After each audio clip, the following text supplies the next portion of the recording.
or just not to enter around and The weekend is here. Bitch, lost all son.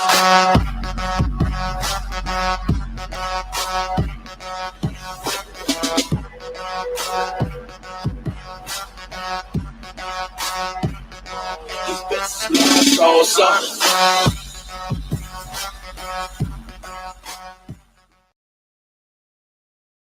Hey, it's Jose Garrison. You're watching No Way Jose. Find me on No Way Jose YouTube channel, all the major auto podcasters in Odyssey as well. Today, my guest will be Kyle Seraphin. We'll be all over the place. It'll be an interesting talk.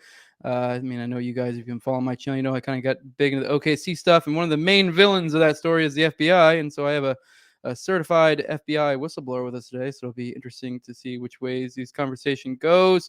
I do want to remind you guys how this works. This is one of those paywalled type things. Maybe I'll have them come back for a 4 Pony Boys someday, since those aren't paywalled. But the way this works is these get recorded, and roughly a week or so ish later they go up, depending on what my schedule's looking like. But if you want to be able to get those episodes early, you can go to patreon.com/NoWayJose2020. Lowest level is $2. That gives you access to that. Highest level is 20. 20 is my sponsors. My sponsors are Mikkel Thorpe of the Expat Money Show. Also, Jeremy is an Etsy store at etsy.com/shop/raising liberty. You can follow him on Twitter at Jeremy Rhymes. And my co-host of Tower Gang, Toad. You can go check out the Tower Gang podcast. That is my offensive comedy podcast. So warning, if you don't like offensive comedy, you can follow him at Tower Gang Toad. Also, Zach Overacker at ZOVERACK on Twitter, and then Mike Dagalash, and then Lindsay, or that Hangry with an H, Mama on TikTok. She's been covering a lot of the OKC type, TikTok type stuff on there. But I don't have the interest in doing that TikTok stuff. So I'm glad someone's doing it. That is a platform that needs to be hit with that, and she seems to be doing a good job, and I appreciate her doing that and her support here. But do also want to remind you guys, you can get that Yeeky shirt at TopLobsta.com. Terrence Yeeky didn't kill himself. I don't think I've announced this yet, but my Kenneth Trentadue didn't kill himself article just dropped over at the Garrison magazine, the history of deep politics, or of history and deep politics. Now, the Journal of History and Deep Politics. I said that wrong. But I'll try to put that link in here that we can go get it. I'm looking forward to seeing my work in a magazine. Pretty awesome. First place really ever getting published, other than like self-publishing type stuff. So fun stuff. With that, let's go ahead and get Kyle in here. Hey, what's up, Kyle? How you doing? Hey, how's it going, Jose? It's a pleasure having you here. Like I told you, maybe the audience is picking up too. I have a little bit more rushed, anxious energy today. I'm quitting smoking, and I've been using caffeine to help me quit with those little pouches things, little grinds, the coffee grinds or whatever. So it's getting me through it. I've been doing pretty good. But if you feel a little anxious energy that you're not used to on the channel, that's why, guys. Just letting you know. But I'm glad having you here. I've been wanting to talk to you for a while. I found you to be an interesting fella with your backstory. And then also, we have like weirdly a lot in common. I've listened to your backstory a few times now.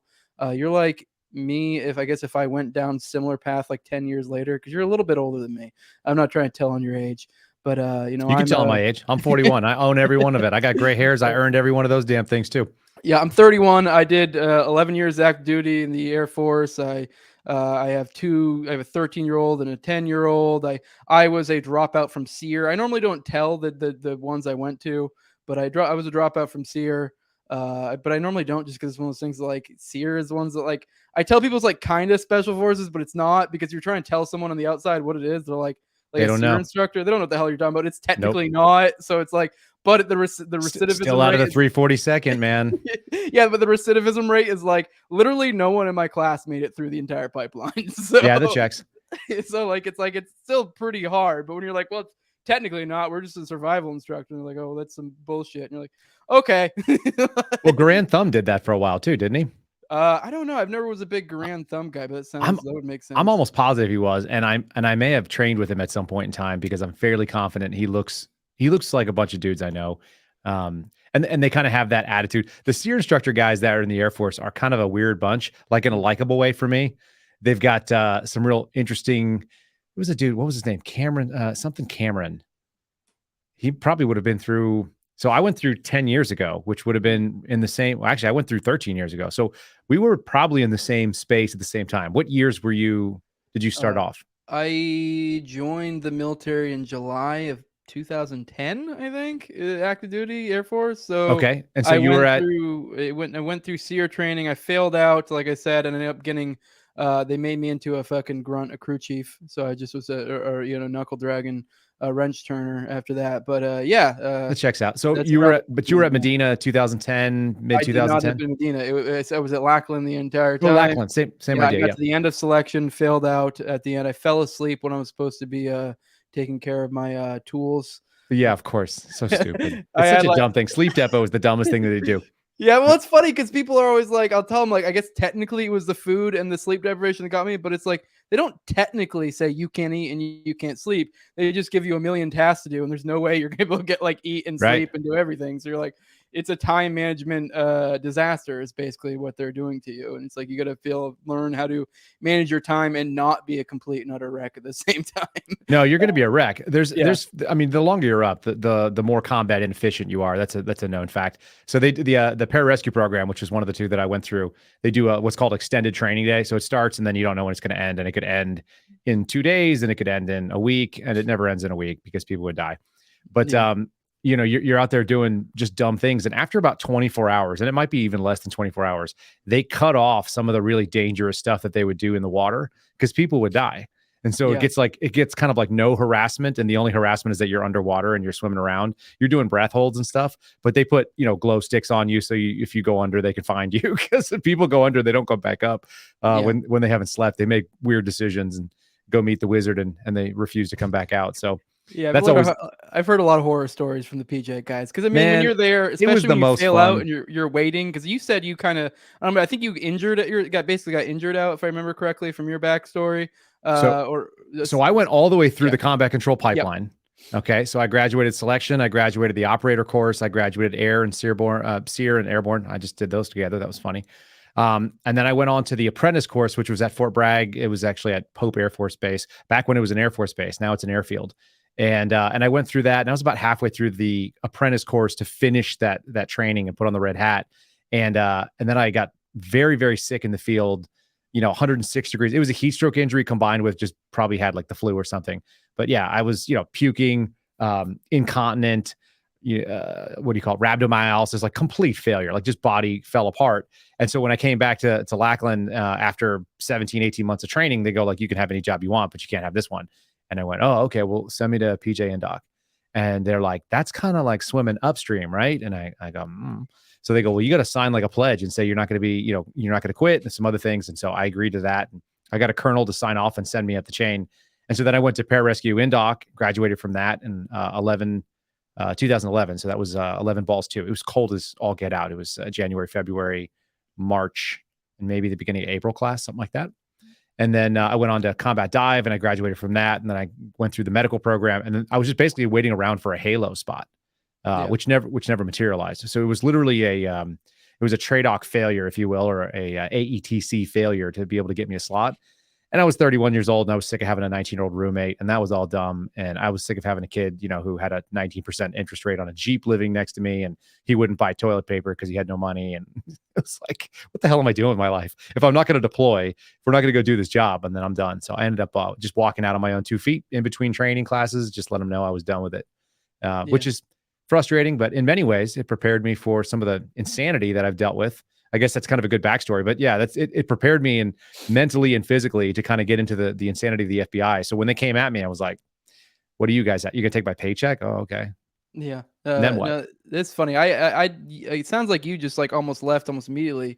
We had a weird situation where a lot of us would stick around, and then we'd wait till they recycled us to whatever, different training they want us to go to.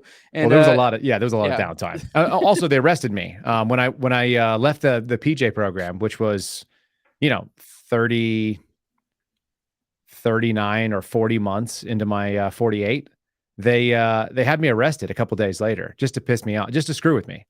And they threw me in a jail cell overnight, and they alleged that I was being erratic and dangerous, which was really funny to me because like there's not a lot of dudes in the FBI who are FBI agents who have spent a night in jail. It just doesn't usually work out that way. So I had a lot of empathy for people that maybe other people didn't doing that job. But yeah, sitting around and pushing a broom for 6 months, that was an experience. I've shared that with you. Yeah.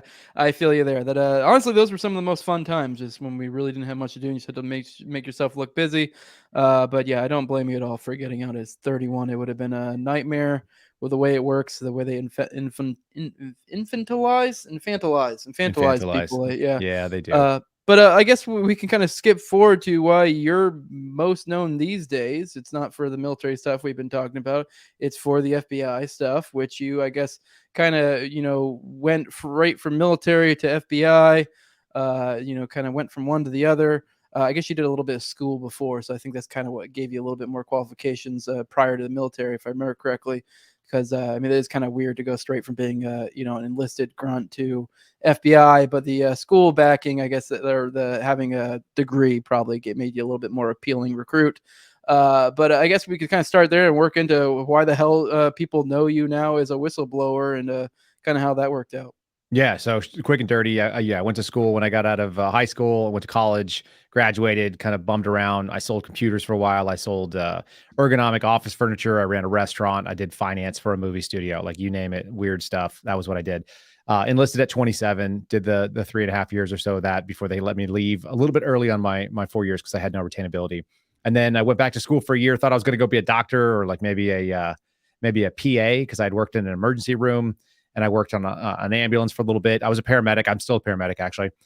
So I did all this kind of weird things. And then I threw in a package for the FBI, not knowing that it was ever going to get picked up. But 18 months or so later, I ended up getting the interview and getting the job offer, sat around for a few months just doing PT, and then shipped off in June of 2016 to go to the academy at 35 years old.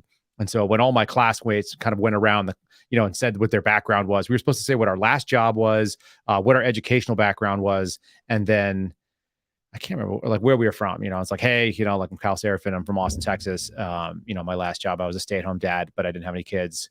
And I went to the University of Oklahoma. Not very exciting. And so I kind of sit down. Everyone else was like trying to big dog it. They were like, oh, I used to work for the CIA, or like I was a bureau chief for the Washington Post down in Bogota and all this other stuff. And it's like, no, I'm going to go the other way.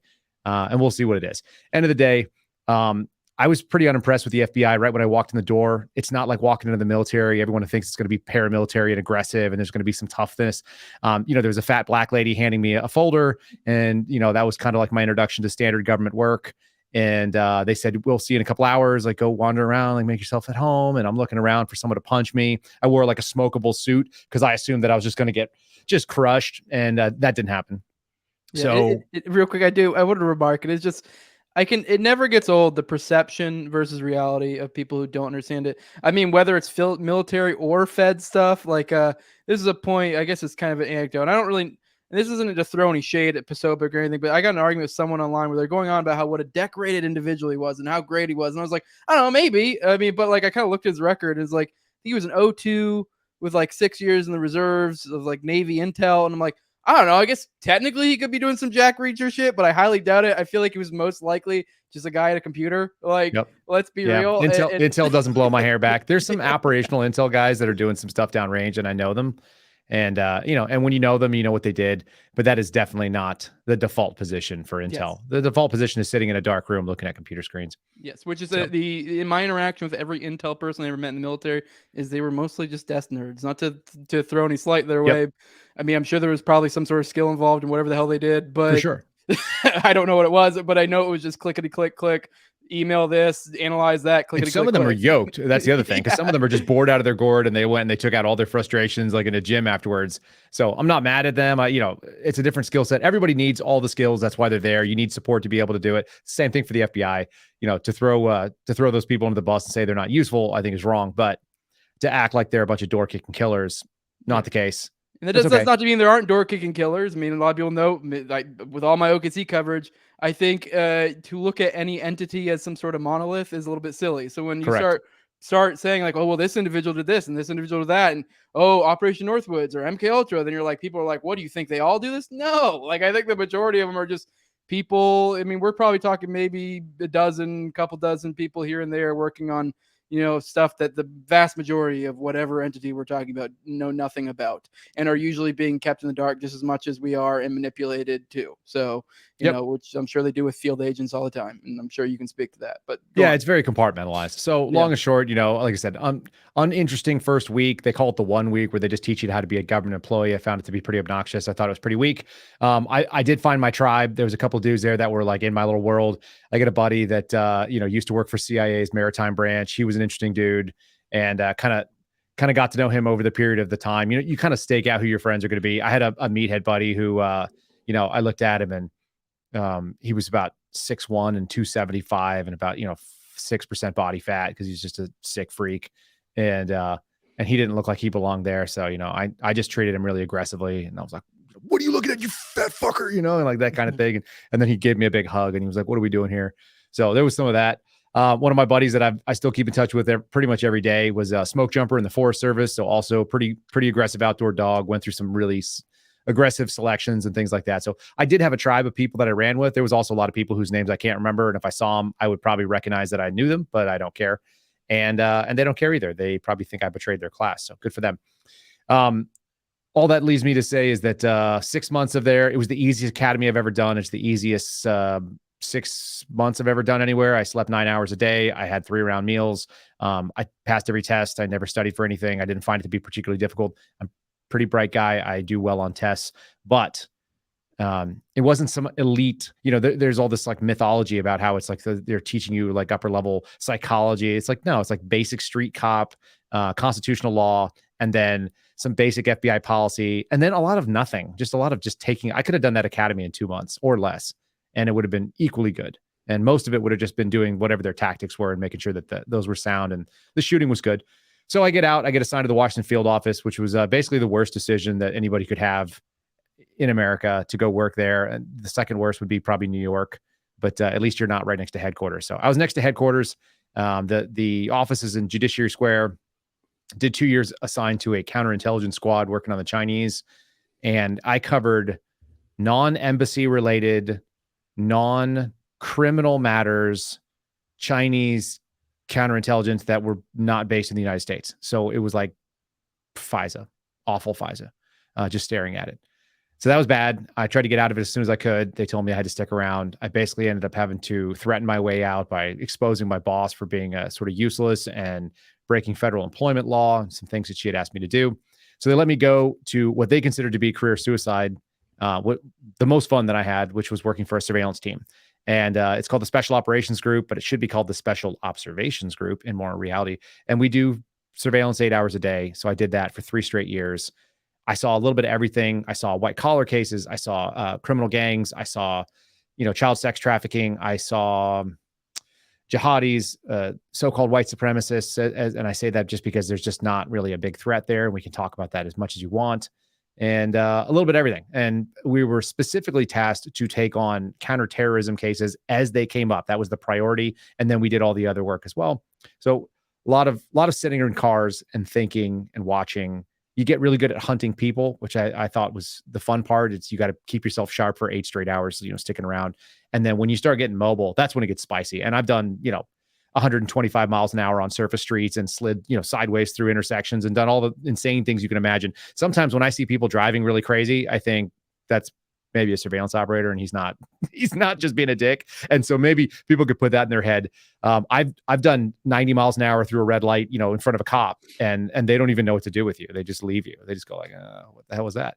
And we're in like minivans, we're in like a Toyota Tercel or a Camry, we're in an Accord, we're in a Jeep. We're not in government looking vehicles at all. Yeah. And so when that was a lot of fun. And then I was, 5 years in DC is 5 years too many. So I put in for a voluntary transfer to go to New Mexico.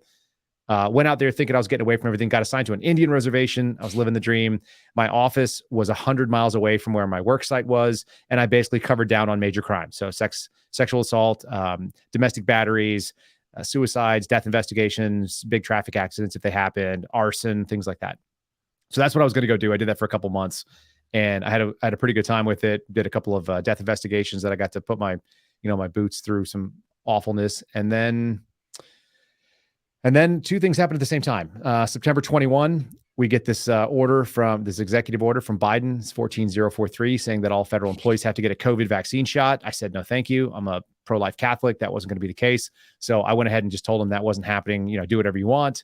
And then about 3 to 4 weeks later, I got an email from one of my colleagues stating that the FBI was going to be investigating parents at school board meetings under a new threat tag known as EDO officials. And that's kind of like a hashtag that keys in on parts of investigations so that you can go back and look for it. And by doing that, I realized that we were it wasn't so much that we were going to be looking into parents. There's a possibility that could be FBI's jurisdiction. The problem is that it was coming from the assistant director of the counterterrorism group, whose name is Carlton Peoples, and probably has retired since then. But when he sent that out, it looked like the attorney general had lied in front of Congress, stating that we weren't going to use Patriot Act tools and counterterrorism resources against parents. So when that happened, I went to Congress. That was my first whistleblowing activity. Turns out that was probably the end of my bureau career right there. And then I got AWOL'd, which I didn't know was a thing. I got AWOL'd for about 10 to 12 weeks, something to that effect, no pay. That was kind of not very cool. I got kicked out of the office in November of 21. I didn't get to come back until March of 22. And then I was there for 6 weeks before they pulled my badge and my gun and walked me out, took my body armor and my vehicle. And that was the last time I stepped foot into a FBI office, April 18th of 22. So since then, I've gone full bore. A lot of people get quiet, they get crushed. They hope that there's going to be some legal solution. And I knew that was not going to be the case. So my move was the opposite of that. I got very loud. I exposed a number of things, including showing that the Betsy Ross symbol was one of the militia violent extremists tags in the symbols guide. You probably have some tattoos on your bodies that would identify in the same sort of symbols guide. And so being a law enforcement guy and being a vet, it's like all my friends have all this stuff, and it's either on their body, their t-shirt, or hanging up on a flag in their gym. And I'm not okay with that. So that was, number two. And did some other stuff, talked to Project Veritas, ended up exposing, this thing about radical traditional Catholics, how the FBI was going to be investigating churches. And now we've gone full bore into First Amendment protected activities, and all of it is fair game. So that's the fastest version I can spit out of most of the important stuff. And I'm happy to kind of field all the questions you can think of, but it's a terrible organization, unfortunately. And it's not getting any better. Yeah, there was we could talk about a lot. I mean, but there was multiple things on there I could easily go on little rabbit trails on and talk about for at least 20 plus minutes for each little one. I did want to kind of another remark about the DVEs you kind of pointed out with the Betsy Ross stuff. That was one of the creepiest things that came when that stuff was coming out. That was like probably, if I remember correctly, that was like peak COVID censorship, especially around like on the Facebook realm around that time. And it was a lot of that came out for me in my looking into the Duncan Lemp stuff, which I don't know if maybe you're familiar with that name and not at all. He's kind of tangentially connected. I know you just did an episode on Breonna Taylor. His story kind of got overshadowed by that, and he was a white guy, so it didn't have that angle to it. It's a good story. I highly just go check it out. But anyways, one of the things they brought up, because he was kind of loosely tied into like Boogaloo stuff. Okay. Duncan Lemp, which I'm sure you've maybe I have heard his name. Yeah. If you gave me enough backstory, I knew. I know the Boog story. I know, my buddy and I he goes, "Hey man, when's the big igloo?" Yeah. I go, yeah.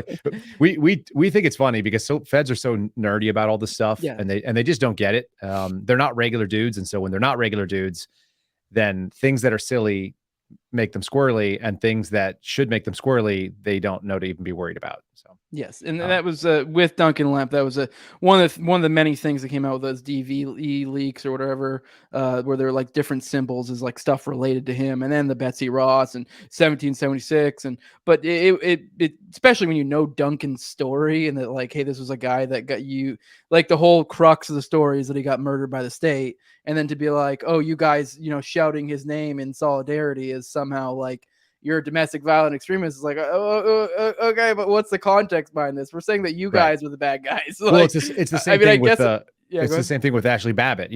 Claiming that she's a martyr, which people do, and there's some pros and cons to making that argument. I think reasonable people could disagree about it or agree with it as they want. I make the idea that would indicate that you're a violent extremist on the FBI's radar it's such an indoor dog thing. It's the clickety clack types that sit behind a computer and have never met people. I mean, that's the other scary thing. You meet these folks And many of them have never, they're terrible at interviews. They're really weird to take places. When they come out of the academy, they're useless. They can't have an interview with a regular person. You take them out there and they just creep people out because they say strange stuff that doesn't mean anything. I had a kid come out of the academy. I say kid, he was an Army vet. He was a good dude, but just inexperienced. And I used to do the same thing with everybody. Because when I'm a paramedic, we role play everything. Like if medicine comes up, the only way that we know how to treat medicine is that you have to have the experience of practicing. So, I go up and I'd be like, hey, Jose, you're like a 36-year-old female and you have abdominal pains and I'm going to come up there and assess you. And you go, oh, okay. And then we do it and we just play so that we can get used to saying things. It's like, how you doing, ma'am? Even though I'm looking at you, right? And so I go, hey, man, just interview me real quick before we go outside. I don't want to be embarrassed. And he's like, well, what do we do? I go, knock, knock. Hello. What are you doing on my doorstep? Your turn. And he was like, oh, hey, like, I'm Agent So-and-so. I'm with the FBI. And I go, congratulations. And he was like, yeah. I was like, you must be very proud. And he was like, yeah. And like, they don't know what to do. It's like, I'm just going to screw with you because I want you to get a gentle idea of what hostility looks like. And he's like, well, so, your name came across my desk. And I'm like, my name came across your desk? What do you have, like a conveyor belt? Is like one of those tickers like at Wall Street? Like how did my name come across your desk? What does that mean? And he was like, can we time out? And I go, yeah. And he goes, I don't really know what that means. I'm like, why'd you say it, dude? Like, why do you say things that don't have meanings? Just say, I was asked to come talk to you by my supervisor. Here's what I'm here for. How about you just be honest? That's really easy. And then people will know you're being honest and then they'll choose to talk to you or not. Like if they tell you to pound sand, then you just close the door and leave. That's fine. Yeah. And they don't get it. Yeah, but it is funny with the DVE thing and just other certain things that are said by people in power. It's like kind of true. I guess it's a Michael Malice line, like factual but not truthful thing. It's because the idea is like to them to some people, we are the domestic violent extremists, people that have similar ideas that if you do think, it was an act of aggression by the state to take out Ashley Babbitt or Duncan Lemp or whatever, in their eyes, it is to some people, it is like, well, that is an enemy. It's kind of like when people say, especially you'll hear this a lot in foreign policy, it's like the interests of the state or the interests of us or whatever. And it's like, who is us? Who is the state? Who are you talking about? Like, right. Is this who's in the apparatus that is the state, or do you mean this is in the better interests of the people? Because these are right. Two distinct things, and that I think that also applies a lot of times with things like DVEs and how they refer to it. Like in a certain sense, it's like, okay, well, if you put yourself in their frame of mind and what this apparatus and incentives they have in place, what is in their interest, and it's like, well, it makes sense. I don't know if that's something, a realization you've come as you've kind of slipped away from it's seriously dangerous because one of the things that DVE is a broad category, domestic violent extremist, so there are many categories, subcategories underneath it,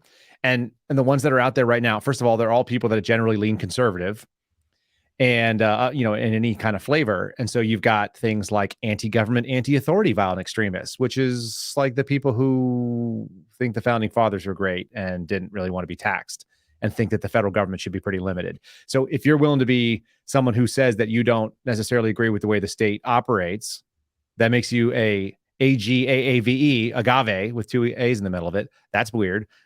Pro-life violent extremists. Now, I'm a little older than you, so I remember that there were some shootings in the 90s where people were like shooting and trying to blow up abortion clinics and stuff. But generally speaking, in the last 20-something years, it's very, very difficult to find violence against abortion clinics. So that's not really a thing. But it's a category nonetheless. And then they've got other stuff, like I said, militia violent extremists. That's going to be the people that have the flag like me behind there, that may own guns and think the government should leave them alone and may want a forced reset trigger or a pistol brace because they just feel like, screw you, it's my damn rights. And because it is their rights, because it says it in the Constitution pretty clearly that they shouldn't be infringed. So, if you start holding on to, like, I put constitutional extremists in my Twitter bio because I just think it's funny. It's like, I just believe in the oath that I swore. I've sworn it both as a civilian and in the military. So how about that? How about you just let me be an extremist about the thing that I said I would be honest about, which I am. Yeah, that's fair. I'd be remiss if I didn't get your opinion. It was a bit of a heel turn here on the Durham report stuff. I mean, I feel like this is right up your alley. I'll be completely honest. I haven't been paying attention at all. I have a vague idea even what the Durham report is. But this is like one of those things where I go through periods of time where I obsess over things. But there was a period of time where this larger narrative I was obsessed with. So I'm like familiar with a lot of this, but it seems to be the Durham report, just kind of the dirty deeds have come to light a little bit we're getting a little bit of a spin that it still was like, well, it wasn't that bad. Oh, you know, No, it was we pretty meant bad. well. No, it was bad. So imagine this, like the Mueller report was basically, we hate Trump. We think he's terrible. And so we're going to go out there and investigate him and spend $20 million with a bunch of partisan lawyers. And the end result was, we really still think he's really, really bad, but we don't have anything we can indict him with. And the Durham report was sort of the opposite. It was like, here's a bunch of indictable crimes that we're not going to indict. And the FBI is terrible and they should have fixed something and they didn't. But we're still not going to go after them. So they're bookends, but I think they're almost like they're the mirror of each other as far as like the seriousness, because there's just no, they had a couple of really weak indictments where they went after Ivan, what's his name? No, I can't think of it. Poroshenko, whatever his name is, and he was. So at the end of the day, like they went after a couple of these things. They went after Michael Sussman, and they didn't get it because they did it in D.C. So that was going to be ineffective. If you'll bear with me and bear my eyes looking upward, I've got a screen above me, and what I did is I cut out the things that I thought were the most sort of damning pieces, and these are just quick little grabs, so you can kind of digest the Durham report. Is as follows. There's a whole bunch to it. It's 360 If you want to bring pages. anything up, you can share screen if you know how to on this. But if not, we can. Well, I'll just read it to you because Yeah. it's not even worth sharing it. This is just right off my Twitter feed, which people can find. It's just, my handle's underneath there if they want to go look for it. But, and this is from May 15th when it was dropped. But essentially it says this. So for your sort of edification, the speed and manner in which the FBI opened and investigated Crossfire Hurricane, which was the counterintelligence investigation into Trump. No criminal allegation, by the way, just intelligence.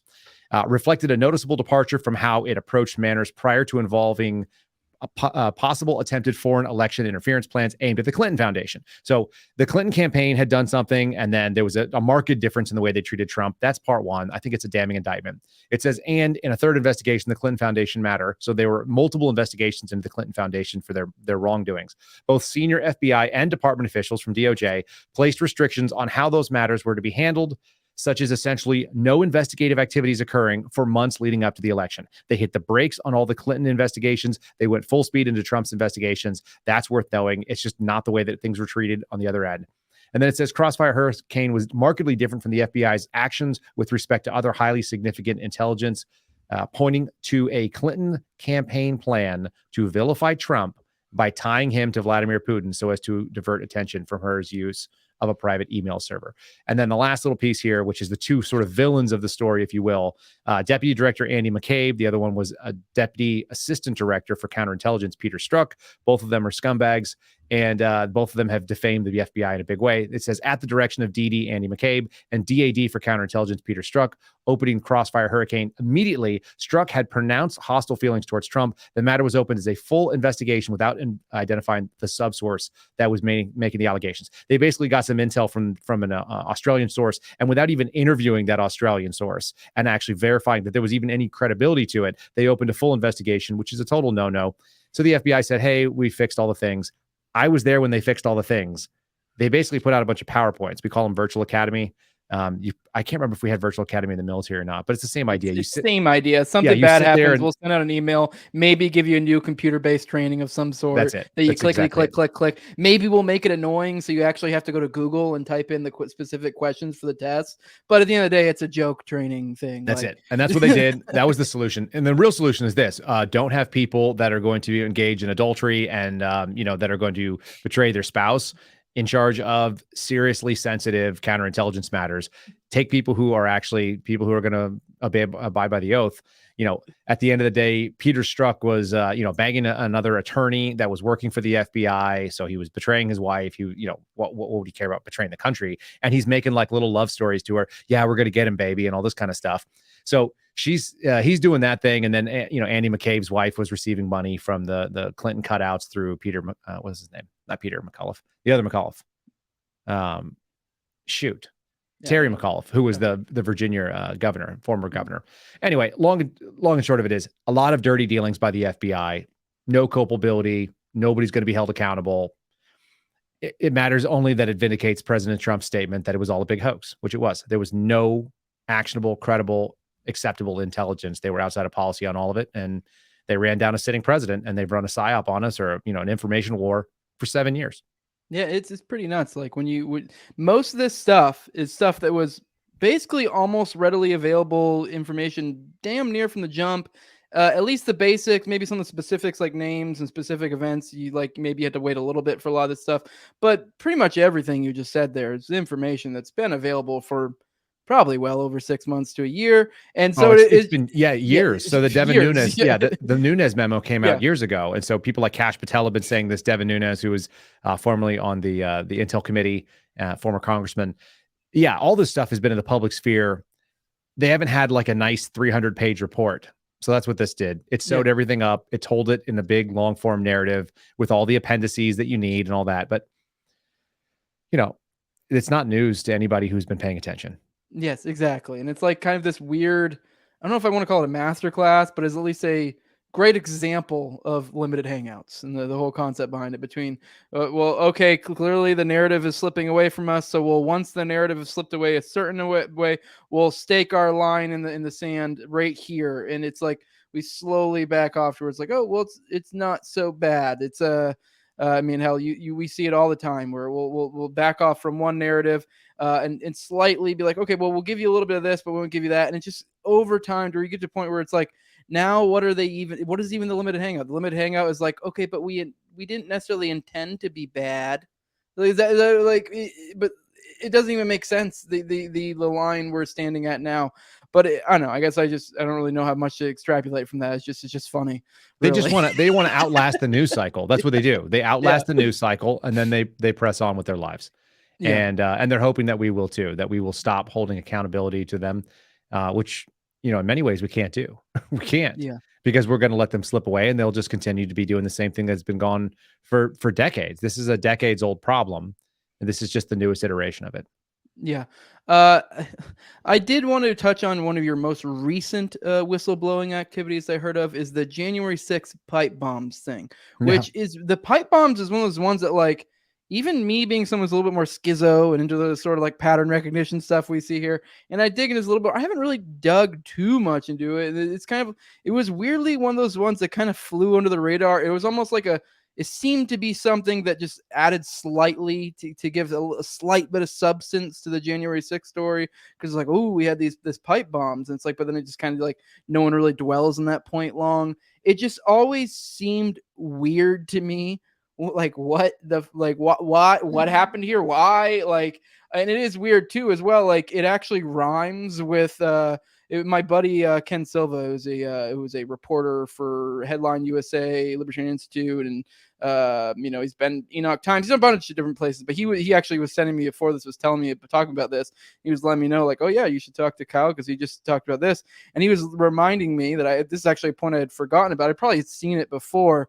One of the actors in the Oklahoma City bombing story, Donna Langen, who was transgender in prison now, used to be Pete. I almost forgot his original first name. He was one of the individuals, a member of the ARA, which is this group McVeigh was kind of associated with. A lot of people think he was tied into. A lot of people think it might have been a PatCon operation ARA, because that's some information that came out that John Matthews, a former PatCon individual, asked to his handler essentially, and he said something along the lines of, "Oh yeah, I'm pretty sure those are or whatever." And it's like, so I don't know, maybe it wasn't PatCon, maybe it was, I don't know, but either way. Point being is they also utilized in their bank robberies pipe bombs, which I don't know the specifics on why or how, but it is weird. It's like, are we seeing some sort of, I guess, because for me, I'll be completely frank. I mean, I have nothing to assert this, but when I see some like January 6th pipe bomb stuff and some of the stuff comes out, to me, that glows like the fucking sun. Especially when I've read. I don't think you're alone in that. I think a lot of people have that instinct. It's like, why? I'm like, maybe I'm connecting dots that shouldn't be connected, but I'm like, I mean, I guess I understand in January 6th, but like in prior things, is like, I don't know. Maybe it's a differing method for differing things, but I don't know. It's weird when you see like other things in the past that mirror it, and you're like, oh, maybe there's something there. Maybe I'm reaching. Either way, it glows and it's odd. But I'll let you go. Let you know. Tell the audience what information you have in pertaining to that. But go on. So I mean, the bombs were inert. But let's just take it on let's go superficial and get kind of layer ourselves downward. So number one, anyone leaving a explosive device, an improvised explosive device in a public space, that is a terroristic activity. So that should be a number one concern for a federal law enforcement agency that is tasked with running that sort of thing down. That should be the person you should be getting faster than anybody else and putting all the resources on, because bombs are indiscriminate. They're not targeted. They're not a bullet. You can't aim them. You don't know how they're going to go off. And if they have a timer on them, that's even more nasty because you have no idea who's going to be there. If they're command wire or remote detonated, it's a different animal maybe. But even so, a very indiscriminate tool. So that is terroristic, no holds barred. And I'm not getting into like why using that. Let's just talk about it on its face. Then secondarily, we have them happening in Washington, D.C., which is one of the most videotaped cities in America. It has some of the highest amounts of video surveillance that's available in any city.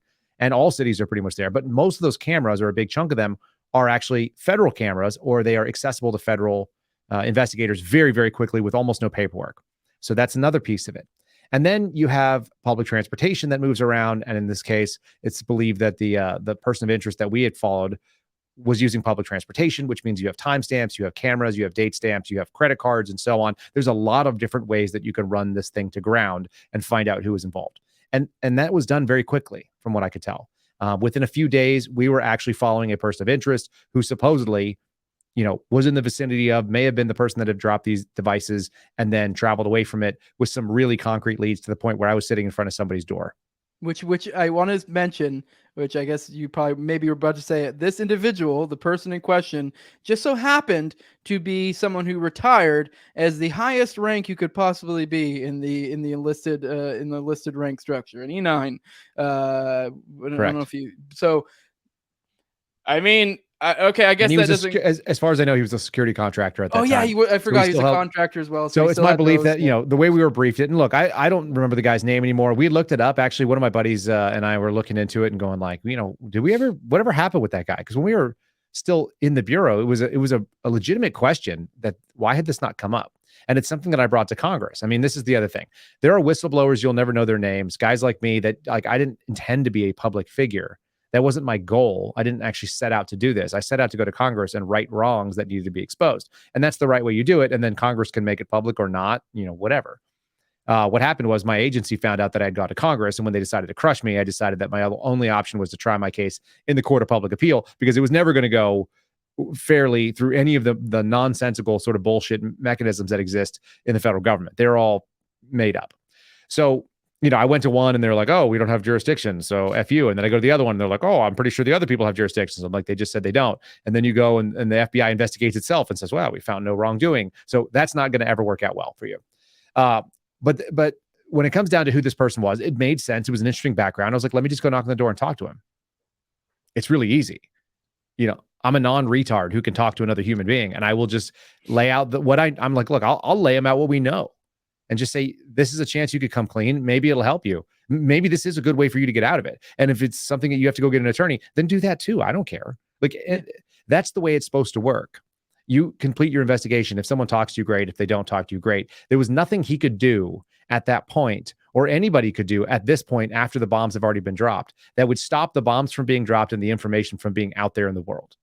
Right. So there's no reason not to, go talk to possible subjects and just say, this is what we think. And this is why we think it might be you. And would you like to chat with us? And if they say no, then you move on and you keep investigating. That didn't happen.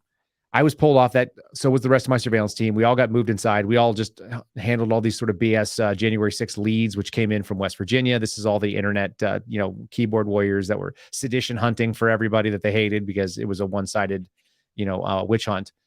My buddy Dan Bongino calls it the turn in your MAGA grandma weekend. And so that's what they did. But that doesn't take away from what these pipe bombs were. So the story was the bombs were in fact inert. I talked to a number of different EOD guys who have seen pictures of it, guys who are actually, involved in the render safe program the FBI has for doing this. Looked bomb-like, may have held some types of, bomb-like materials, black powder or what have you, but didn't have a power source and didn't have a mechanism to actually execute an explosive. So this was just something that was in the area that looked the part. And so that makes it dress up. Now, here's why that's interesting. You talk about glowing. The feds are never going to give you a real bomb. If they're going to set you up with something, it's not going to be real. It's going to be to set you up. And then the second thing is there's no reason why we should not have run this person to the ground and found out who it was. And they should not have been, that person should have been charged. The only reasonable things I can think of is somebody doesn't want that person to be found. And the most likely thing for that is that person is or was a federal source for some agency at some point. and they were asked not to run after it. Now, the fact that we pursued that person in the first place tells me it wasn't an FBI operation. And so that's the things that you start to suss out when you know a little bit about how it happens. Same thing with Ray Epps. People get really rowdy about Ray Epps. Oh, he was a Fed. He worked for the FBI. No. And think about the very precision of the statement that was put out on CBS when he was interviewed.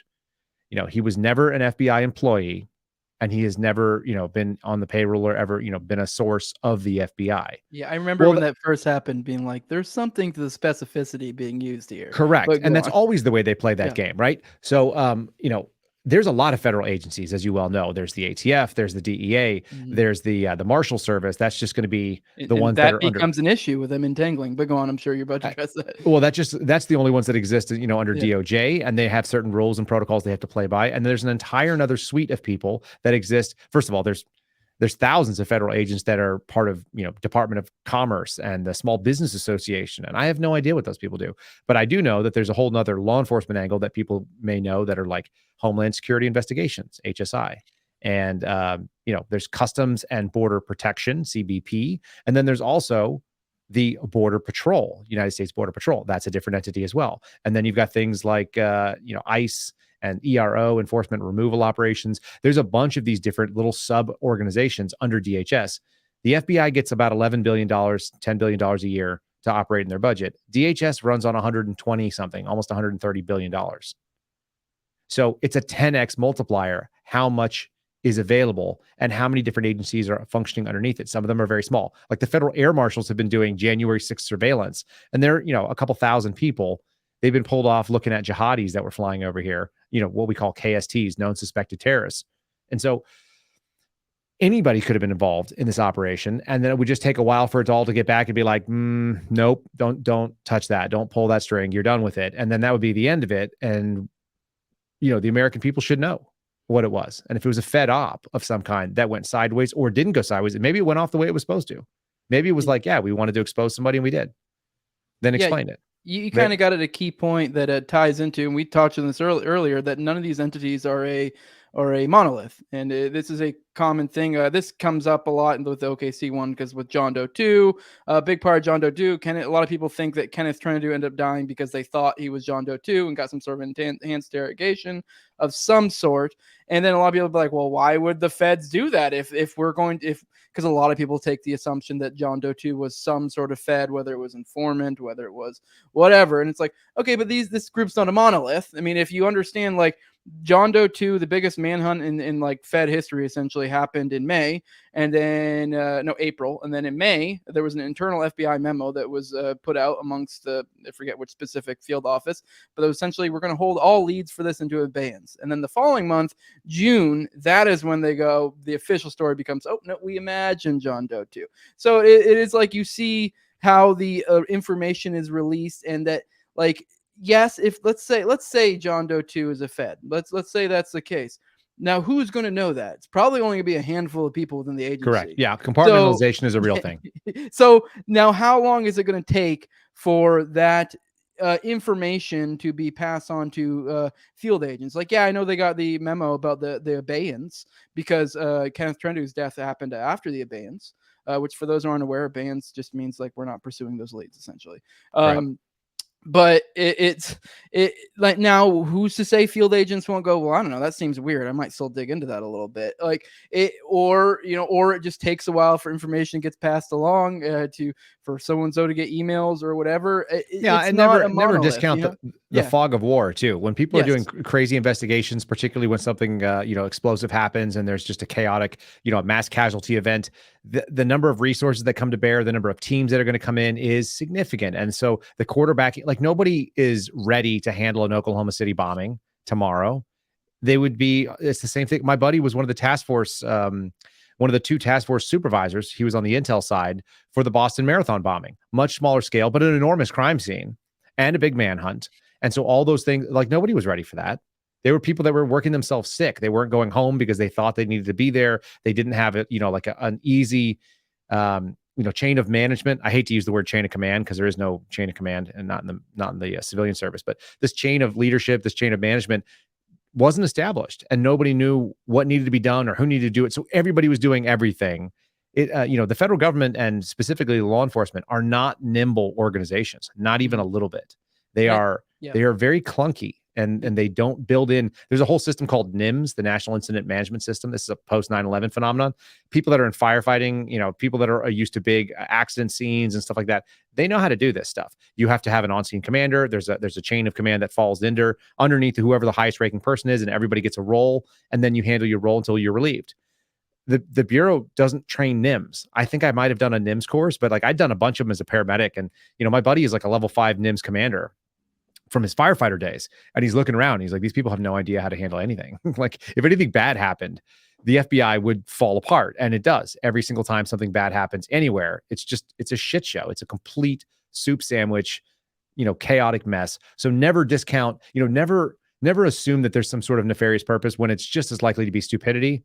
And more often than not, it is stupidity or inexperience. I also think it's important that kind of point. I mean, there's multiple points to be derived from, this thing not being a monolith, but I think it's important to keep in mind, as much as, people who follow me know I'm technically an anarcho-capitalist, whatever. I'm not a big fan of government, but I'm able to understand and see things in the real world. And I may not like the FBI as an entity, but that doesn't mean, say, with something like Oklahoma City bombing. Let's say, for example, I want to put a ton, and I actually do put a ton of blame at the feet of the FBI.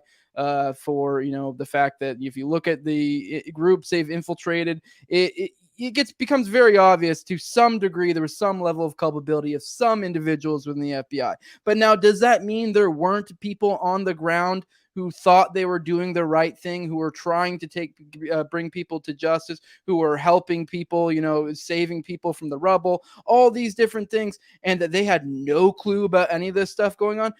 Of course, there's both of those things are going to exist at the same time. So I can say the FBI is a shitty agency altogether, and also recognize that there are people that, while I may be as you're recovering Fed, obviously you have issues with what's going on here. I don't know about your opinions and whether it's reformable or not. But either way, it's so kind of just being a member of that organization doesn't technically maybe you could say as an agent of that organization, maybe it's overall the bad outweighs the good, maybe. But on an individual level, people are individuals, and you got to look at the specific things they're doing day to day. And even then, they may they may carry out some, I don't know, me being a libertarian, say with cops, with drug busts or whatever. I may technically be that's not right, but it's okay, but that guy also may have saved a kid the day prior. So it's you gotta analyze things individually. When most of the people in my camp were hooting and hollering when they took out the tranny killer over in Tennessee. That was flawless stuff, and we're most known the ANCAP guys for being ACAB type people, and it's no, that's we're so anti. Someone's gonna go kill kids. Yeah, send a badass cop like that guy. Rex, whatever, what was his name? Was it Rex Tillerson? Is that his last name? Yeah. I don't know. Just if that happened every time, we'd have nothing to complain about. No, because those guys were studs. They were absolute studs. I actually did a whole podcast on it. I called it the Super Bowl of masculinity, and I talked about it on Timcast of all things. But it was one of those things. It's look, if one day you wake up in the morning, you put on your pants, you get your coffee, you kiss your wife goodbye, you get in your car, you drive to your place of business, and then out of nowhere, someone goes, "Hey, champ, you're stepping into the game. You get to be a man at the highest level. You're going to go put your life on the line, and you're going to do it for children. You're up." And then you perform and you throw the touchdown pass.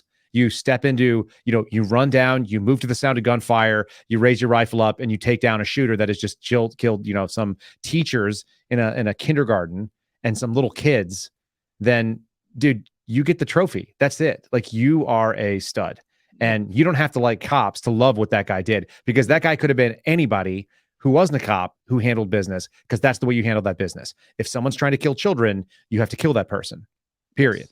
But there's no other way to stop it. So, I think that there's we probably have some political disagreements on it. End of the day, I think local cops, especially good local cops, and there are a vast majority of cops that are good. If you paid them better, my brother is probably more in your camp, and we have these disagreements. He's like, I don't want to defund police. I want to pay them more. I want to get the best cops possible so that we get sort of social worker ninjas. People that can disable without ever drawing their gun, people that can talk somebody off a ledge without ever having to, use a taser or do anything wild. And if you had really highly trained, really well paid, super confident and competent law enforcement, most people that are in sort of the libertarian and even like the sort of like lib groups would feel good about that. If this person was educated and had like cultural experience and de-escalation tactics and, was a Brazilian jiu-jitsu, practitioner and just a stud, then that'd be great. We just don't want to put the money behind that kind of thing. We want to pay chiefs a big salary. We want to pay administrators. And then you miss out on paying like stud operators that should really be out there doing that thing. Yeah. And instead, we put them in single cars. Like if you put every cop in doubles, there's a reason why when two people are together, it's very hard to get away with a lot of stuff. Somebody's conscience is going to betray them. So having two cops on scene at all times is actually really better for everybody. But unfortunately, we don't want to fund, double occupancy patrol. Yeah, I agree with you that there's a very strong individual aspect. There are people in the FBI that have done very good things. There's no question about it. They've done the thing that you'd want them to do with their time. There are people that have, liberated children from child sex trafficking. They've, I've sat on surveillances where nobody's really excited about Fed surveillance, but like, what if I'm watching a guy who's pimping out underage girls, and all we do is count the number of dudes that are going in there to be Johns. And then the SWAT team comes in and grabs them all and all the girls get out safe. I don't feel bad about that. How about a guy that's sworn his allegiance to ISIS and he wants to blow something up in this country and he's legitimately radicalized. And then you've got someone like me out there watching him. And the most important thing is I'm willing to give that guy a fair shake. And if they gave me like $200 and authorized me, I probably could have got him to sign up for the Marine Corps because he was a man looking for a purpose. Unfortunately, the Fed is actually incentivized to run these cases forever and get statistical accomplishments, what they call stats. And by doing that, that's how executives get bonuses. So they are not incentivized to actually do really good law enforcement and prohibit these things and take, proper counteractions. What they're actually encouraged to set them up with these sort of not legally definition, but moral equivalent of entrapment, like we saw in Gretchen Whitmer's case. And then get these guys busted because then you can send this person who's basically oftentimes a total, like a legitimate retard or close to it, someone who doesn't have the mental ability to pull off anything, or just in a really rough spot. Adam Fox, I believe, was in the throes of an awful divorce. He was living in a that's how it works. Repair basement. Like, people who have not a pot to piss in, as my dad would say. Yeah, and he was basically fucked up all the time on something. Yep. Like he was in a rough spot in his life, and he generally just kind of is in a similar spot of us, where he's actually more of a constitutional guy than maybe me being more like an ANCAP type guy, but he just generally is a freedom lover, and it was just like, you know what? Yeah, I don't like the government, and I want to go train with buddies and shoot guns, and like I don't know. I don't know how much you've dug into that story, but that enough to know how that it's almost the same as every other counterterrorism case that I worked, which is to say they're all sort of the moral equivalent of entrapment. They skirt the legal definition by very specific language that they use when they talk to them, like they give an out and, it has to be the other, they can't introduce the idea, but they can fuel the idea. So this is my basic advice to people. And I continue doing it. I used to laugh. I'd say it when I was a Fed too. It goes something like this. If you ever meet somebody, generally speaking online, but let's say you meet somebody in real life, gun store, gym, some easily approachable place where you're out and you're known to frequent. And that person agrees with all of your worst ideas. Like the ideas that are the worst ideas. It's like, I'm really fed up with the Social Security Administration. I'd love to just blow the doors off that place, and then just machine gun everybody coming out of it. So if that's your worst idea and you say that, and this guy's like, yeah, dude, that's a great idea. Okay. And then he's willing to help you carry it out. And he's willing to help you for the exact amount of money that you have. And then generally speaking, he's only willing to meet you during, weekdays and not on weekends or nights. You're dealing with a legitimate undercover Fed. And there's a possibility you could also be dealing with a confidential human source, an informant, because nobody does that. If someone tells you like, I'm going to get you a Glock, 19 with a threaded barrel and an RMR on top of it and a suppressor, and I can get it to you for $600, and you've got $675 in your bank account, like that's a Fed. That's what that is. You don't want to do that. You want to not do that. And then also that keeps you from doing dumb things. So don't do dumb things. That's the other piece of it. That's actually good for everybody too. Don't do dumb things, but know if somebody's encouraging your dumb thing, then you should be suspicious. Yeah, I mean the thing that blows my mind with the Michigan one, and maybe you've seen it with other ones, but like maybe I just haven't dug in with it much. It's so paper thin that I like wouldn't even say paper thin. They're all paper thin. There's nothing. Like when I first started digging into the Gretchen Whitmer one, I was like, there's got to be some small grain, because I feel like most of the time there's some small grain of like, somebody said maybe something. They got you there. But it's like nothing. They didn't do anything. There was no concoction on their part. There was no actual action, nothing. It was just like these feds came up with this plot, and then they said these guys were kind of sort of with us, and I guess sort of kind of were going along with the plot, or theoretically may have if we had actually gone through with it, but you didn't and weren't actually making any active plans towards it. And these people you try to prop up as being leaders or having anything, that wasn't the case. If anything, you see multiple occasions where, if anything, they laughed at me. They're like, well, that seems like Fed stuff and stuff like that. And just, if anything, we're very dismissive. Like, no, it's stupid. Why would we do that? There's a lot of that goes on, and they're almost all like that. And so, like I said, there's two types of people that kind of fall for it. There's people that are really desperate for friends, that are really looking for an association and a reason to connect to other human beings. And then the other ones are people that are like functionally lower IQ, bordering on not capable of sustaining themselves. And when that happens, man, they considered a great victory. There was one in Oklahoma City recently, a couple years back. You may have seen this one. I can't remember the kid's name, but he was a diagnosed schizophrenic, and he was in and out of medications. His parents actually had custody of him as a power of attorney. He was divorced. He was, 25, and the wife was afraid he was going to kill her all the time. The guy basically he was a basket case of a human being. And the FBI basically was like, oh, like, you want to blow up some federal building? And it was literally the same idea. They're like, let's put it in a truck, and here's the bomb. Like, put your finger on the bomb. And so he's like, oh, and then he clicks this fake device, and then they, flashbang him and take him into custody. But it wasn't real. There's a meme that my buddies and I send around all the time. Anybody who's worked these kind of cases, we like to send it out. And the meme is essentially like a guy with a raid jacket on, saying FBI in the back, and he's got his gun drawn. It says, when the FBI finally finds out who's causing all the terrorism in this country, and he's pointing it at the J. Edgar Hoover building. And that's realistic in a lot of ways. Let me recommend some reading to you. Have you read The Terror Factory by Trevor? Absolutely, yeah. Okay, so that's spot on, but you can apply that to not just jihadis. So Aronson, his take is that it's black and brown people because the FBI is racist. That's his take. I agree. That was like lacking. I found the thesis. Well, he and I talked about this, and I told him I think he's wrong. So, he texted me the other day. So that's literally at the end makes the point like, well, we could totally use this domestically, and that'd make more sense. You're like, no, that's way worse. But that's exactly how it works. So here's the thing. He's spot on right now. It's, that book is 11 years old or 12 years old at this point. And we continue to talk, and he goes, look, I still think that white supremacy is probably the biggest threat of the domestic terrorist thing. And I said, there's two things that could be true at once. It can be the biggest slice of the pie, but the pie is statistically irrelevant. And he said, I agree. There's 1,000 things more likely to kill you in this country than white supremacy. I said, then that's why we get along. That's why he and I are able to have really good rapport. And he actually sent me some information. He was like, look, read this. So there's a website. It's called justsecurity.org. And it is a think tank that is funded out of NYU. Definitely not a right source. And it is, they get money from the Open Societies Foundation. So Soros funded. And there's another guy named Chuck Finney who gets money in there from it's called Atlantic Philanthropies. So there's a bunch of money put in by leftist sources. And they went after and said the threat of domestic terrorism, and their concern is black and brown people. That's fine. I don't care. I'm concerned about black and brown people and everybody else too. Like I'm concerned about all of them. And what he says is, there's an article. It's like a week old at this point. It was released May 8th. So I just talked about this today on the radio, and you might as well hear it. They looked at 4,000 DOJ tagged domestic terrorist cases over the past. It was 2006 to 2020 was the time frame they looked at them. So there's obviously more now, but 4,000 of them, pretty good sized bucket, and almost all of them won at that time. And of those, they were able to get their eyes on 1,140 of those cases.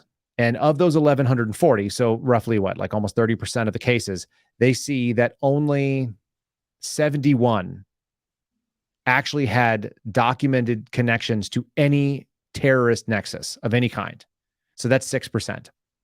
And then they told the judge, like, hey, we're not able to see the rest of this stuff. Could you, do a survey? And so he did an in-camera survey of, just scooped up a little bucket of 20 cases at random out of the remaining 3,000. And of those 20, only one of them had a domestic terrorism nexus that was actually documented. So 19 of them didn't. So that's 5%.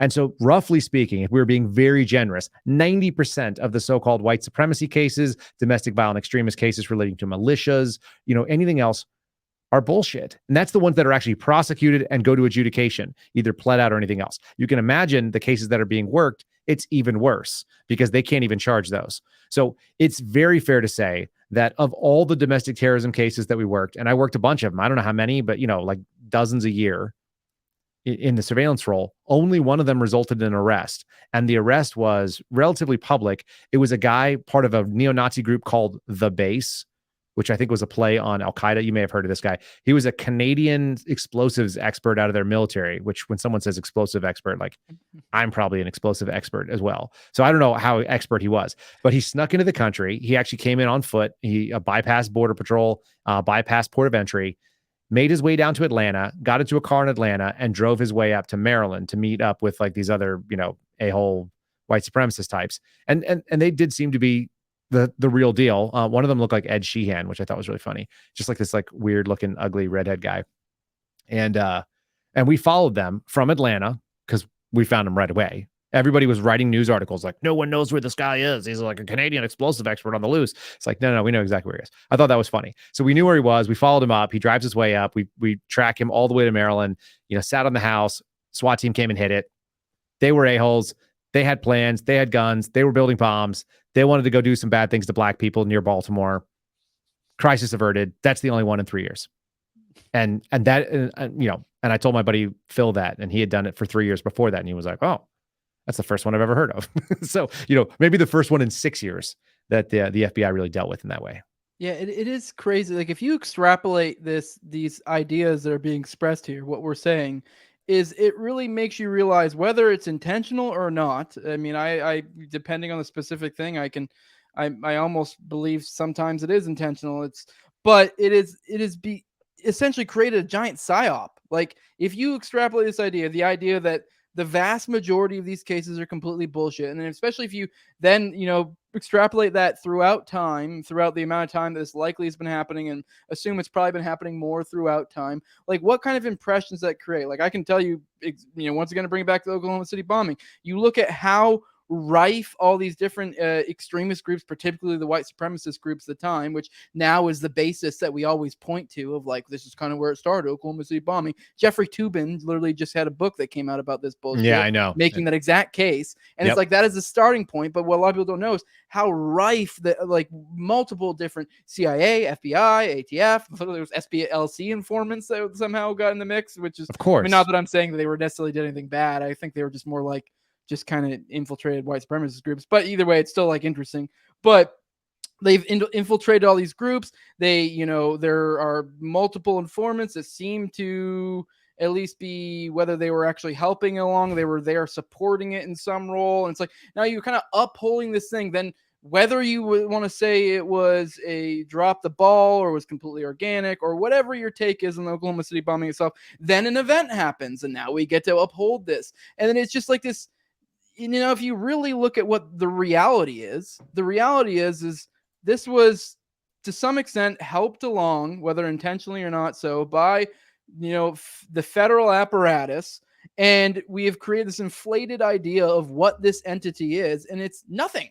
These white supremacist groups are basically nothing. They're meaningless. If it wasn't for this psyop that occurred, I actually think the Oklahoma City bombing probably never would have happened, because it just creates this idea where you almost create your own thing. Even if we want to essentially take as much culpability as possible away from these federal agents and make it so it's somehow some big oopsie, even though we infiltrated all these groups, it's still like, at the very least, you've inflated this threat, and it's kind of essentially created this like self-fulfilling prophecy in a weird way. If that, they need it. They need it to be able to get funding. So that's why I don't believe Patriot Front.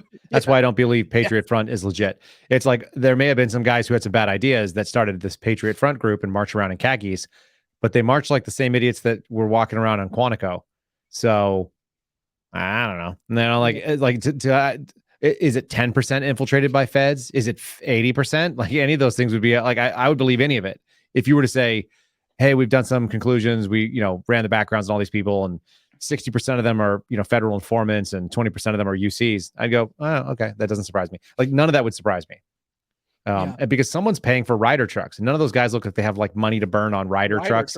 Yeah. And like, renting a big truck and then putting each other in it and driving cross country or whatever the heck they do and carrying a nitrate bomb in there. Dude, making those shields and stuff like that, like making cool guy shields, like they're all fabricated. They've got like, Mylar wraps on them that are all kind of color coded, like Captain America. It's like, I never even put together the 2 and 2 there, that they're being moved around in rider trucks.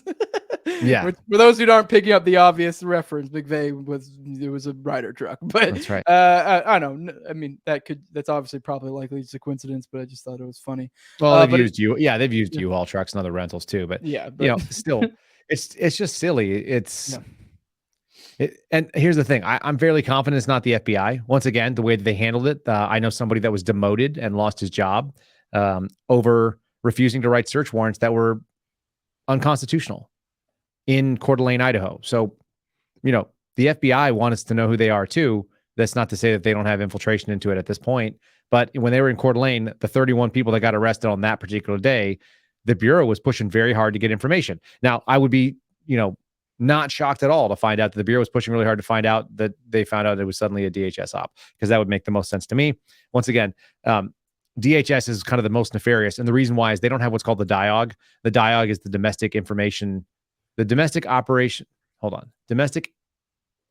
Investigations and Operations Guide.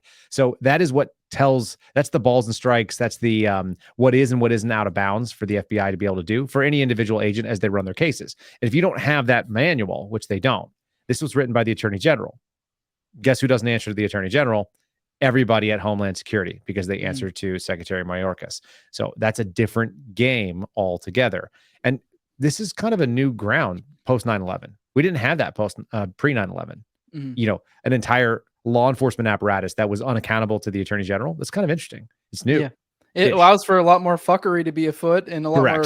That is a nice way of saying that. Yes. Yeah. It allows a lot more wiggle room, a lot more weirdness. Like in Ron Johnson's recent thing that came out, for those who are familiar with him, the guy who did the Ministerial Goats, he recently it's weird, all this OKC content, but it's coming out. But he just did another one where he covered the specific aspect of Carol Howe, who was an ATF informant who was within the Elohim City group, kind of infiltrated in there, and that's where we get a lot of stuff from her.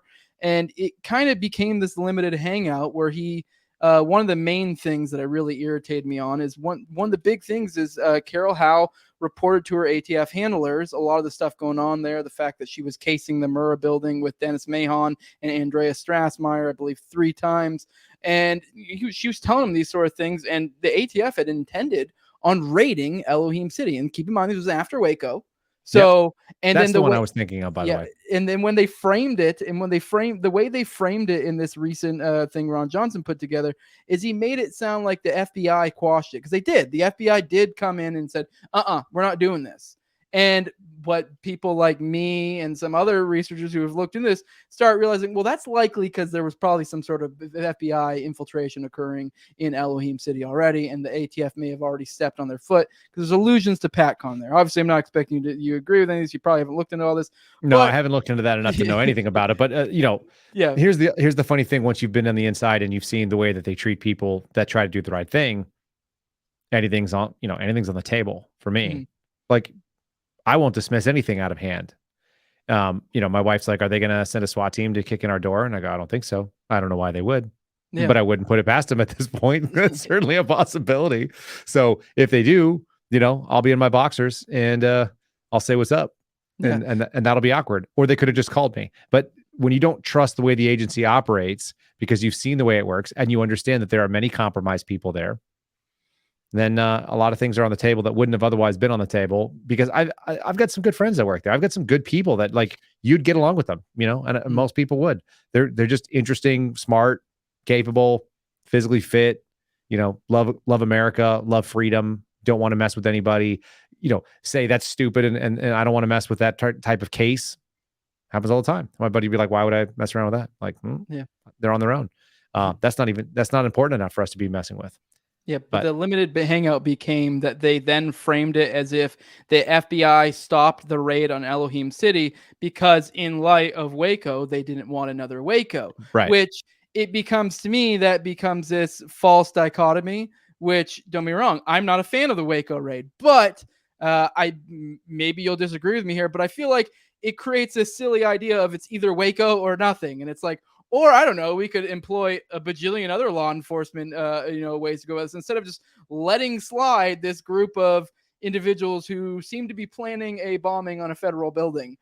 Right. I don't know. Like, it doesn't just, well, we'll just let this one go. Waco or nothing seems like the dumbest move, but that tells you the sort of mentality that's running, the upper echelon, which is to say that there's a massive amount of political consideration. Here's something. This is a small tidbit. It's a guy named Michael Copeland. He'll never know we said this, but anyway, Mike Copeland's an agent. He's in Albuquerque, and he is the primary firearms instructor there, and he is the senior SWAT team leader. And I didn't think very much of him because for the following reason. He was on the Baltimore SWAT team just before or just after Freddie Gray, was whatever happened to him, rough rided or died in custody or however he died. So all that was kind of politically charged. He's on the SWAT team out there. He spent some time in the FBI at that point, and he goes on a search warrant and gets into a shooting. And agent-involved shootings are pretty rare. They all get, investigated by the FBI. So we investigate ourselves. And so he goes into this room. He's the number 2 guy going through the door. So you have appreciation for what that means. That means somebody else was in there first. He clears his corner. His sector of fire goes basically, either left to right or right to left. And as he gets about halfway into it, there's a black female, and he opens fire at her. 5 rounds from an AR inside of a room. Doesn't hit her. She drops into the fetal position, as you might expect. Then she sprints out of the room when he stops shooting. And then he starts shooting more. And he traces against her, fires through drywall that he can't see, blindly into a stairwell. Misses her dad, who's also in the stairwell, another 5-6 rounds. And he's increasing his rate of fire. It was like bang, bang, bang, bang, bang, bang. All right. So he fires off somewhere like between 10 and 13 rounds, something to that effect. They do the review. They asked him why he fired. He said, I thought she had a weapon. And his justification was she had metallic fingernail polish, which didn't sound good. And also doesn't look like a gun. Yeah.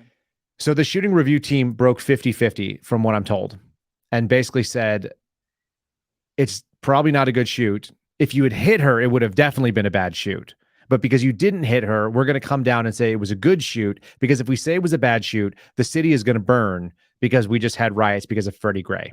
And so they took a political aspect onto whether or not it was a good shoot. They sent him back for remedial training to be a remedial SWAT operator. He said, I can't wait to get back on gun.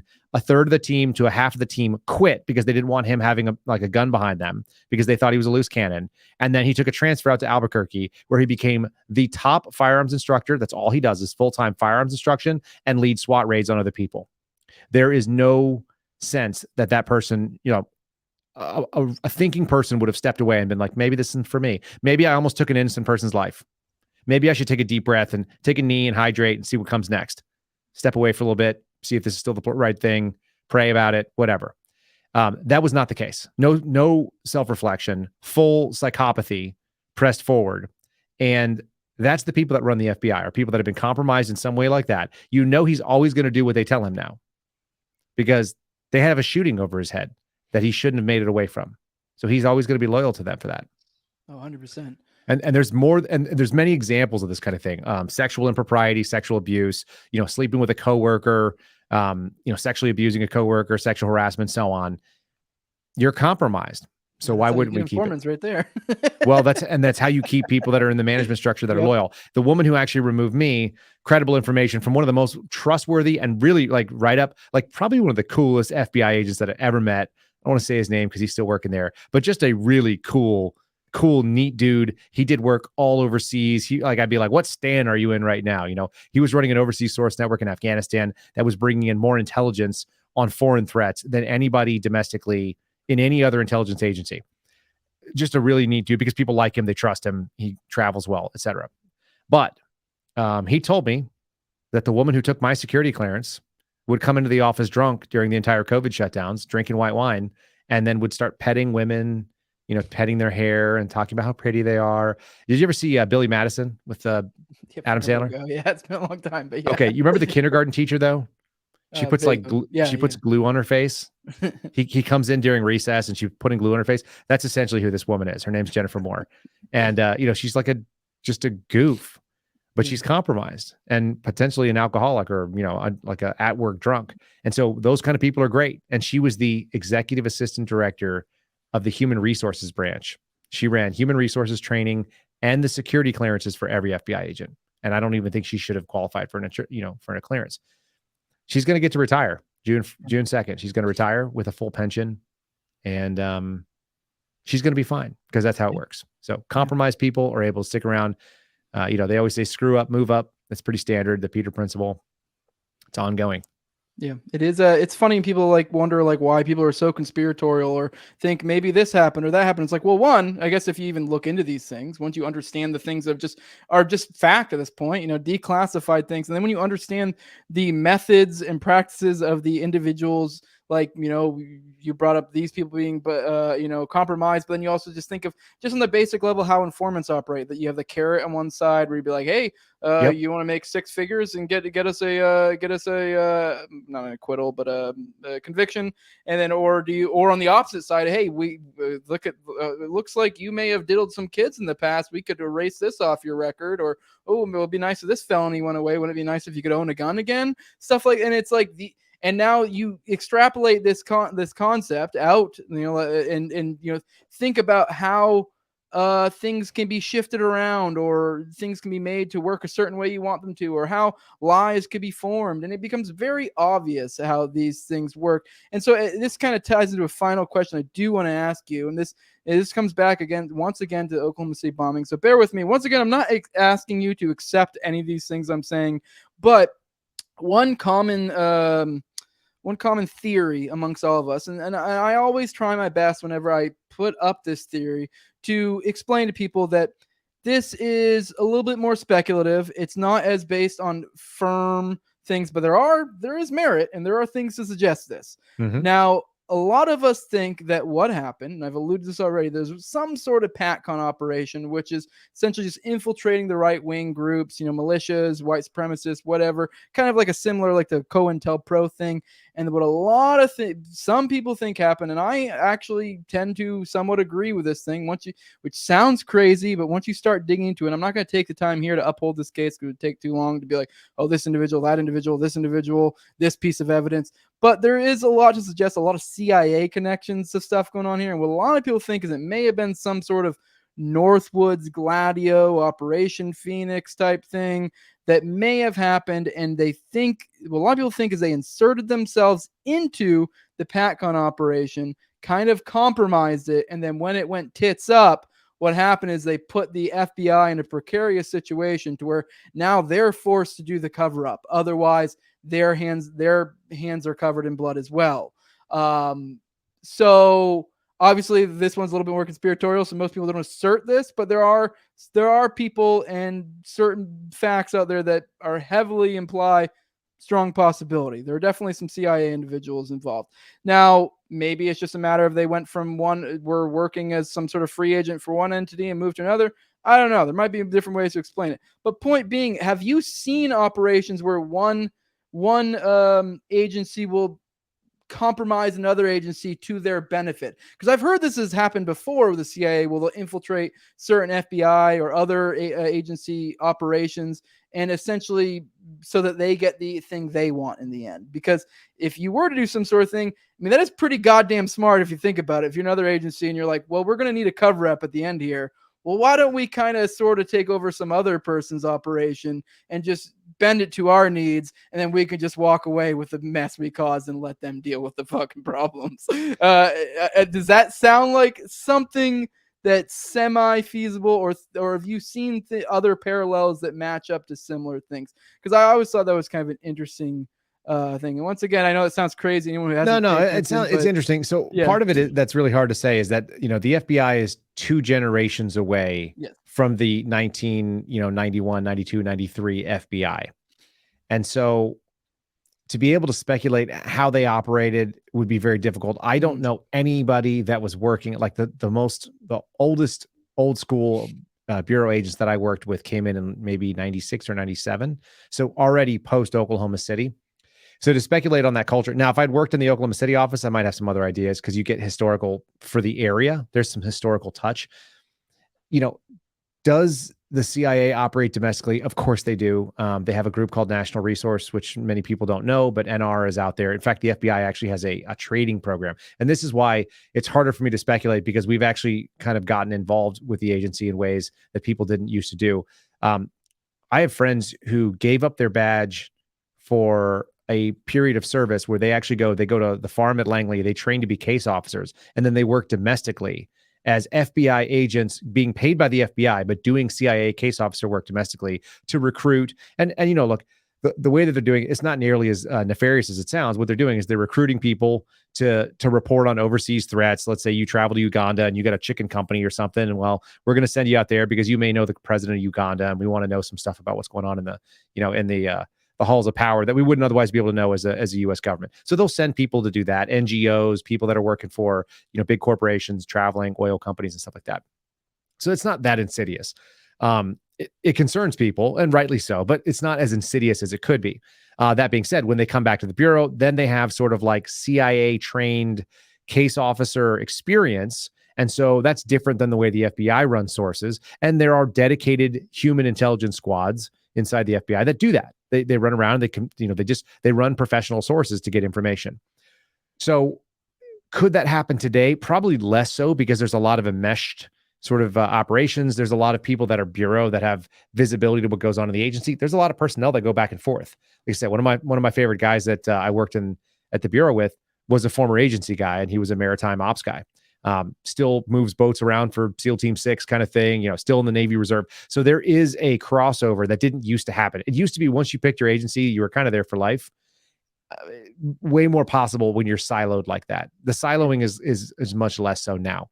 So it's hard to speculate. There was an individual named crazy Roger. to me. Yeah, there was an individual named Roger Moore. If you trace his backstory, it is one of those things where it's like you don't even know which side of the team he's like. Is he CIA? Is he FBI? Because there's definitely connections that show in the past CIA things he's helped with. But there's also stuff to where he's literally on record saying whatever they had me doing for the FBI was fucked up because they blew my cover. Alluding to in the aftermath of all the Oklahoma City, essentially with dealing with Oklahoma City bombing stuff, burnt his cover, and it's like, well, fuck, they know who I am now.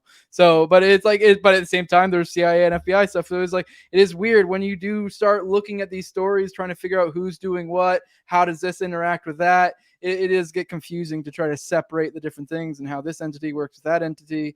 And, like we already talked about how the FBI and the ATF work together. Yep. I mean, everyone wants to immediately assume the ATF are the bad guys, but of the different federal agencies involved here, they actually look to be probably the least culpable of the ones in this specific story. Oh yeah, for that one. And in other ones, they're the worst. So yeah. I mean, the ATF as an agency are kind of, they're terrible. I mean, and the whole premise of it is that they were a tax agency, and then now. Oh, I wish I could rail on the ATF for OKC, but it's like, I mean, there's some things that imply foreknowledge, but aside from that, it's like, I don't know. That could they were the target, so it makes sense. Yeah, yeah. Well, none of them were there that day, so of course not. Yeah. So there's always that.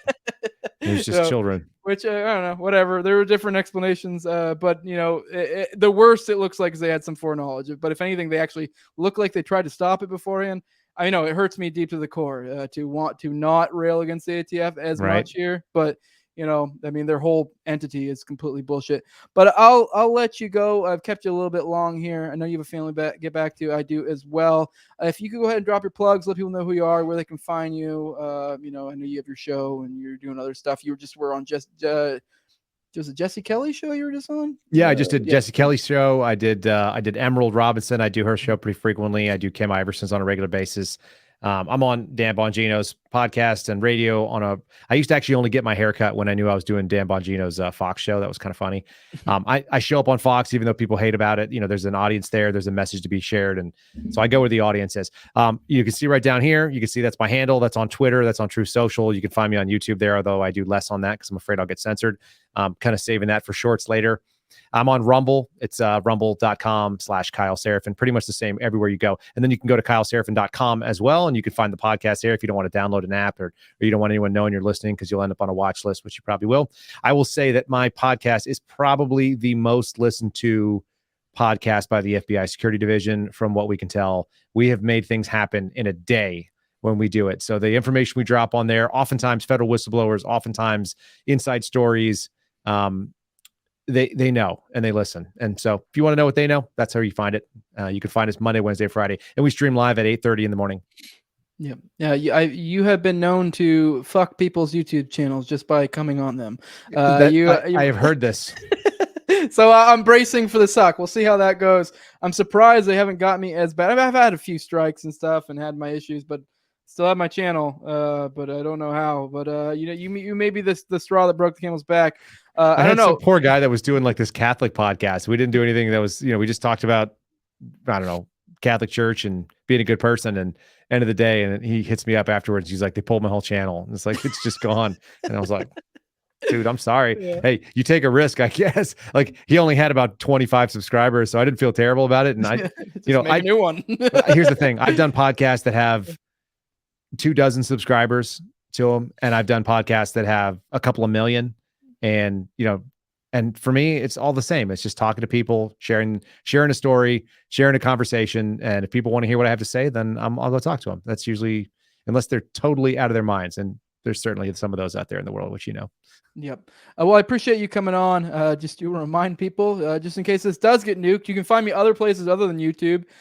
You can find me in all the major audio podcatchers, Odyssey as well. I need to make a Rumble one. I'm too lazy. I'm a tech. I'm very apprehensive when it comes to tech or new tech in general. So I need to get around and make a new Rumble. I'll do it. Get Rumble. At least they won't cancel you. Yeah. Yeah. So, but I mean, I guess worst case scenario, you got me on Odyssey. You also got me in all the audio podcatchers. But yeah, if you do want to support my content, patreon.com/SnowWaySday2020. You can follow me on Twitter at TowerGangJose. And yeah, that's all I got. Go buy those Yeeky shirts. Go check out my my article or my piece in that new magazine. I appreciate you. I'll definitely have to. I really could have done another couple hours. It's like there's always more material. Yeah, but no, I appreciate you coming. We'll have to do something again sometime, maybe like a 4 Pony Boys or something. But I appreciate your time. With that, we are out. Sounds good. And Brookus.